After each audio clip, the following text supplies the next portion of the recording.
What's going on, everybody? Thank you so much for joining me today. This is going to be my first video on my new YouTube channel, Passion Projects. Yeah. And today, what we're going to be building is a really cool desk shelf, which, if you're not familiar with what those look like, everybody's building these really cool, techie, LED lit up desks, where they're doing gaming or they're trying to be productive, do work and all that. And I've been working hard for the past year building up my desk.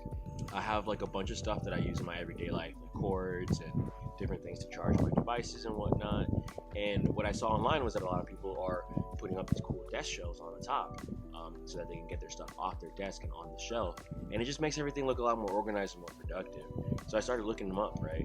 And what I found was they're made out of really premium materials and they're really pretty, made out of oak and walnut, and they look just great on any desk setup. But they're also really expensive. I don't really want to spend $250 on one of those desk shelves, I work with wood, and the main reason that I started this YouTube channel was to inspire people to do what I did, which was just start cutting. I started cutting wood, something like over 10 years ago, honestly, in high school. So without further ado, let's get started. I'm going to just show you a couple of things that I'm doing, explain a couple of the different materials that I use, what I'm working with, where my idea is. Really, I'm excited to show you the final product, so let's get to it. Alright, so what I'm working with here is some really nice 3/4 inch ply. I honestly cannot remember what kind of ply it is, meaning what the top and bottom are. This is what I got to work with. Ply is super expensive right now, so you want to try to do what you can with what you have, right? So I'm using this. It's really nice. It's been sitting in my garage, and I haven't had any other plans with it, so I think it's just gonna be perfect. I mean, just look at it. It's really, really pretty. Nice. I hit that corner real good. But yeah, what we'll be doing first is a nice little rip. Getting into it, the first thing I wanted to do was make sure that my table saw blade was at the appropriate height. Some people like to put it up to max height. That's how they cut. I wasn't taught that way. I like to put it to just where the blade goes, right above what you're trying to cut. So that's what I did here. Next thing was choosing the section that I thought had the best grain. This is personal preference. I like a busy side, so I chose that side. The next thing that I'm gonna do is I'm gonna go ahead and put my guards on, because of course safety first, right? You'll notice later in the video I take them off. You take them off for specific cuts. I don't usually cut without the guards. Sometimes I do though, and for the majority of this video, I don't have my guards on. Cut off the rough edge, especially that little part that I dinged earlier in the video. And here I'm picking the width that I chose. So I went with an 8-inch width. The product online had 9 inches in width, and when I mapped that out on my desk, I found that that was a little bit too wide. So I went with 8 inches, and I'm marking it, the edge of the wood, of course, that I'm gonna cut, and just a little bit down the width, or the length of the board. I didn't need to go across the whole board, because I'm gonna cut it anyway. I use a precision ruler to just make sure that everything's at the right width. I don't really trust the ruler that's on my table saw. I haven't calibrated it correctly, so I just always use my measuring tape or a ruler. And I do a nice rip all the way down the length of the board, and now I have it all at 8 inches. And this is actually way too long, but you'll see what I do later with that. So here the guards come off, and again, I'm just cutting off the rough edge, making sure everything is super duper clean. And here what I do is I use the scribe that came on my precision ruler to make a line down the board on the width. And you'll notice that I ended up using a pencil, because that scribe, it's just a little too precision for me. I just make pencil marks. So I cut it down to the appropriate length, which was 39.5 inches. Again, the cool thing about making custom projects is you can make it whatever you want. 39.5 inches in length was what was going to work the best for what I intended to do. And with the cutoff, you always want to use as much wood as you have. I was able to just make the legs real quick just with the cutoff. So conserving wood, using all the wood that you can, doing the most with what you have, that's always the goal. So here I'm just making sure that everything is nice and 90 degrees, nice and square, using my square. The precision ruler that I used earlier, it's actually part of the square. So I just detach it and I use it as a ruler. And here I'm just making sure everything's nice and square with the legs. And then I decided to go ahead and put the legs through just one more time, clean up the edges. This is to ensure that I don't have to do too much sanding later on down the project, when I'm staining. So I pass them through and they are nice and even. Everything's looking the same. And then I do a final check to make sure that they're square again. I set up my sawhorse legs. These are like second hands when you don't have some. And right here, what I'm marking on that little blue tape, again, blue tape is my best friend because it's not permanent. You can just put it on, take it off later. I'm just marking the front, just so I make sure that I don't even have to think about it. I know that's the front of the project. And I am right now marking where I want the legs to be. This is up to your discretion. I put them in 2 3/4 inches from the edge of the actual project, just so that there's a little bit of overhang. And you'll see why that's important later when I put chamfer on the edges to give it a nice little touch. I don't think that you have to be afraid of putting pencil all over your project because you can always just sand it off. Use pencil, of course. What I do here is I put the legs in their intended spots and then I trace the entirety of the leg. Just for accuracy, just to make sure, it's all mapped out on my project and I don't have to do any guesswork later on because I already marked it down. Once I traced out where the legs are gonna go on the bottom of my desk shelf itself, I went ahead and I transferred those lines to the edge because that's how I'll line up my table saw blade. What I intend to do is create dados. Dados are a groove that you create into a piece of wood where another piece of wood will slide in. Usually this is achieved by using what's called a dado stack, which is basically just a bunch of table saw blades stacked together. That's why it's called a dado stack, right? I don't have one of those at the moment. In the future, I might get one of those. But right now what I'm gonna do is a method where you just take the piece of wood and you just go through, you make a pass and you just keep making passes until you create a groove. And you'll see me doing that right now. You see that little piece of wood that I put there, that little stick in the front? I'm using that as a marker to basically figure out just how far I have to push my shelf to create that dado stack to the entire, the intended length. So that in the final project, I have that, like I said, that little shelf, that little overhang over my legs. But what I realized was, as I was making my passes and I kept on pushing and the little stick kept moving, the intended length that I wanted for my dado cut was actually, it lined up just with that little blue square that you see at the bottom left of that red piece of my table saw face, the guard itself. Once I realized that, I just removed the stick altogether because I was like, okay, so if I just keep pushing the shelf all the way to that little blue square, just to the edge of it, that's the perfect length. And you'll see me remove the stick in the next clip. And like I said, what I'm doing right now is I'm making the first cut because this was like the first one that I did, right? Once I found that out, I removed that little stick of wood and I just kept on moving the board over and over and then over some more until I had the intended dado width. So at this point, I was putting in the leg into the shelf just to make sure it fit, and it was a super snug fit and I was satisfied. It didn't go all the way in because this is the thing when you're cutting with a circular blade, this table saw blade and a handheld circular saw, they're gonna have circular blades, they're gonna make circle cuts. So we chisel it out later in the video and that's how you fix that, you make a square cut, but we'll cover that later on. Now here I'm cutting out the other dado slot, right? And this is very dangerous. I don't really recommend it, it's risky because you can see a lot of the wood pieces unsupported. You can do it too because I did it, right? So at your own discretion. Now here what I'm doing is I'm cutting the chamfer into the edge of the shelf. What that is, it's an angular cut. So instead of it being a 90-degree just boxy cut, you cut an angle in. And a lot of the desk shelves online, they offer this. So I was like, let me just recreate it. It's a risky cut. You can see that my table saw blade is at an angle and it worked out really good. I flipped the board, which I just did, and I do the other side and I cut it a little bit proud, which means it was a little bit short. So there was like a bunch of angles and I just wanted one angle, one crisp angle, one little L angle, right? So you see me doing multiple passes just to achieve that. And I'm super happy with the results. So I did both sides. I didn't do the back because that doesn't make any sense.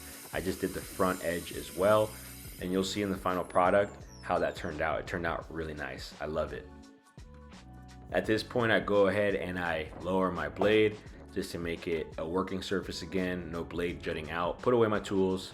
And now it's time to break out the chisels, which I just love using chisel, guys. I'm kidding. Chisels, I need to put a little bit of work in.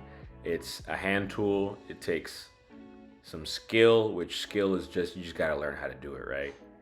But that's how you fix that circular cut that I was talking to you about earlier. So you see me here test fitting the piece and making sure it slides all the way into the slot, all the way to the edge. And I achieved that, which is awesome. I had to tap it in because, like I said earlier, it was a super tight fit, which is great. I love that. But you see me going back with the chisel. Perfectionism right here, guys. You don't gotta strive for perfection. This is stuff that nobody's gonna see. It's on the bottom. But I go in. That's usually what I do. And also, I'd like to mention, you can see right here, I'm checking to make sure everything's level. Super important to do that, making sure that it sits level. It's a shelf that has legs, so I wanted to make sure when I put it down on top of the desk, I can see that it's level, because your eye can tell a lot. At this point, I realized, hey, it's too much of a snug fit, so I took it back outside on the table saw and I widened those dados even more. And from this angle, you can actually see those slots, which is cool. Once I widened the dados though, I realized that once I was test fitting, they fit in really easily and there wasn't that snug fit that I liked, which is okay, you know? We're gonna put dowels in anyway, and wood glue fixes a lot of things like that. And here's a great point to show you that the legs are sitting super proud, which means there's a lot of extra piece. And so what I'm doing now is I'm fixing that. I'm cutting them to the desired length, width, whatever you want to call it. I've already marked them, and that's what I'm doing right now is I'm lining up my pencil mark with the table saw blade because this is the final cut I'm gonna make. And I didn't set my table saw blade up to the right height, so I fixed that while I'm cutting, and I cut both of them to the desired length. This is their final length, and at this point, the legs are done. You know, it's time to move on to the next process with the legs. So I went ahead and I did a little bit of cleanup. Super important process, make sure your workspace is clean. Plus I wanted to look good on video, so I did that. So like I mentioned earlier in the video, I'm using dowels to connect my legs to the shelf. And I have this really cool dowel jig kit that I bought a long time ago and I haven't been able to use until now. I usually rely on pocket screws or just screws, brad nails, wood glue. And so I was really glad to be able to actually utilize this for once. We all do this in this hobby. We buy stuff that we think we need and we end up not using it. So I was really excited to use it this time. I went ahead and I clamped my legs to my sawhorse. You can use a vise if you have one. I don't have one right now, so I just use clamps. And I used the included drill bits that came with the kit because they're the exact same diameter as the dowel, so it makes it super easy. And they also come with depth stops, which are basically little like rings that go over the drill bit. And they make sure that when you're drilling down, you don't go too far, you go the intended depth. And you can see that these holes are super clean and it came out just really nice. So I just repeated the process with the other leg and you'll see that now. First, I don't know why I did this, but you know, for fun, I put in the dowel. I knew it was gonna fit, but I just wanted to see it. And then I had some issues taking them out. So I had to grab some pliers and pull it out.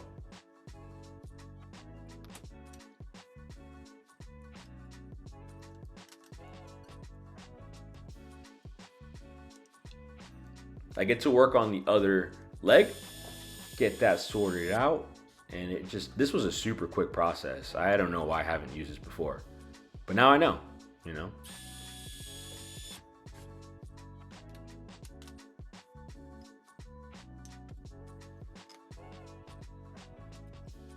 So the other cool thing about this set is they have these little like, I'm not sure what they're colloquially called, but there are these little pieces that fit into the hole that you made for the dowels, and there's little metal pieces with a point on them.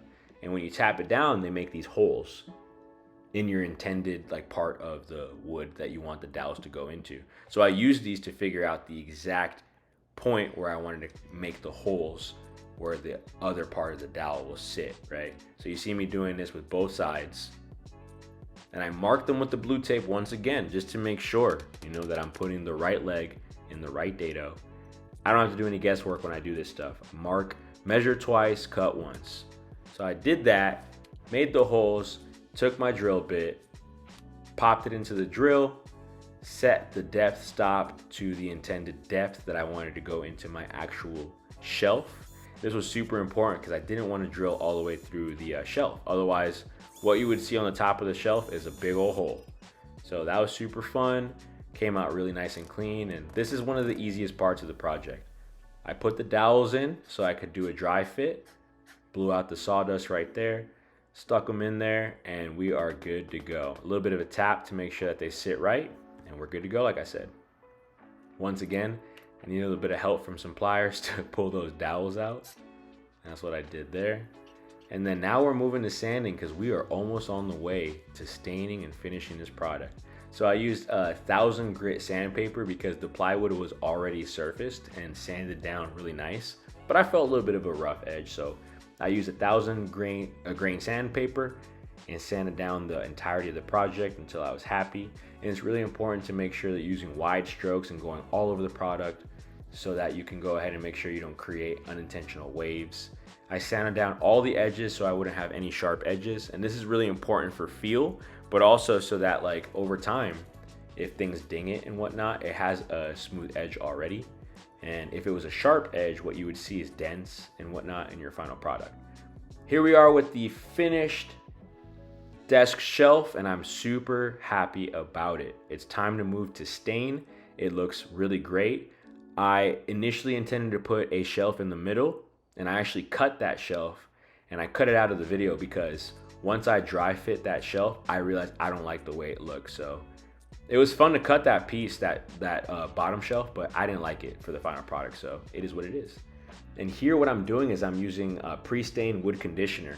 This is super important to use on certain types of wood and plies, because what'll happen is when you try to apply stain, you'll get like blotches and stuff like that in it.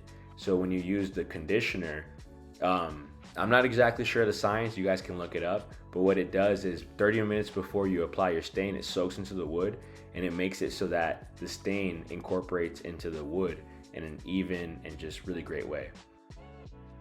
Here I'm showing you a test piece that I used. It was cut off from the original shelf, and I put 4 different stains that I love to use. That's ebony that you're looking at. On the top, you've got cherry, ash wood, and I forget, cognac all the way on the left. And I went with the cherry all the way on the right because I thought that it matched my actual desk in the best way. So I applied it with a rag, and with this stain, you want to let it sit for about 30 minutes, and then you want to wipe off the excess. So what you're seeing me do here is apply kind of like a second coat. I had already applied it all over, and I put on a second coat, and I'm actually wiping off the excess at this point too. And then it was time to finish it. So I used this clear wood finish. It is a satin finish, and it's my favorite one because it leaves this really nice satin sheen and feel to it. And this is the first coat that I'm applying. With this kind of stuff, you want to make sure that you put it on a good amount quickly because it sets really fast. Like after about 15 minutes, if you keep on brushing at it, you'll notice that you leave brush strokes because it's already setting that quickly. So I put on a good amount, and I used intentional brush strokes to make sure it got on there evenly, and then it just spread evenly, and as it was drying, it came out really nice. And this is my first coat. You can put on your second coat after about 2 hours of waiting. But what I did was I put on my first coat, I was done for the night, and I just got back at it the next day. And yeah, it came out really great. I put on another coat, and then I let it dry, and the next day, here it is on my desk. And I think it came out really great. I'm really glad with the stain and the finish that I used. Also glad I didn't put that middle shelf in because I'm loving the minimal look. And what did I spend? 10, 15 bucks, 2 or 3 days on this, and look, boom. These are the results, and I think they speak for themselves. Super clean, and it fits my aesthetic perfectly. Thank you so much for watching. I hope that you enjoyed this video as much as I enjoyed making it and making this project. I can't wait to use this for years to come. I hope that I inspired y'all to understand that if you want something, you can definitely make it yourself, especially if it's made out of wood. I used what I had, right? And $250 worth versus 15 bucks, I'm definitely gonna take that all day, every day. Again, thank you so much. Comment, like, subscribe, all that good stuff. Definitely comment because I'd love your insight on what worked, what didn't work, how I could get better at this, ideas on what you'd like to see. And yeah, thanks again for watching.